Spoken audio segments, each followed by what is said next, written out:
the former district superior for the society in Canada, he was talking about the way they've had to adapt to the seminarians coming in. Like, and these are kids who grew up in traditional families.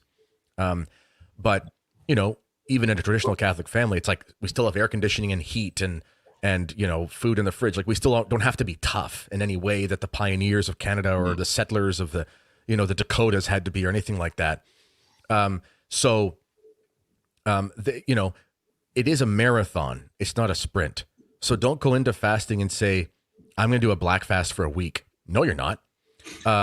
It is hard to simply not snack and to eat 2 small meals and 1 regular meal. You will cut down your calories by about a third, which after 5 or 6 days, you're going to feel tired. You're going to feel depleted. You're not going to feel as strong. It's going to take you like 30 to 40 days to get used to that before you start having your regular strength back. So don't be insane with it. Do the recommended amounts that the various fasting programs give you, because then you'll actually finish rather than going in guns blazing like a crash diet.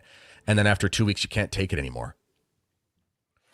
Yeah. And actually, you know, one of the vices I kind of thought of, masculine vices, is gluttony. The sin of gluttony is primarily directed towards food, because food is a very vital component of the human experience. I mean, think about the first sin. What was it? She ate.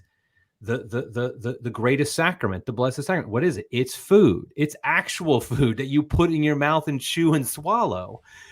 And so what we see here is that, like, food is very important for our spiritual lives as well as our physical lives. And that's why gluttony is this great sin. And I do think a lot of men, and one thing I want to make clear, and I think both of you would agree with this, is that when we talk about this, we're talking about this from experience in some level, in that, you know, I know I struggle with this as well. Like, I like a good treat, a good drink at night, something like that. And so, like, it has to be under moderation. And at certain time, it always has been under moderation.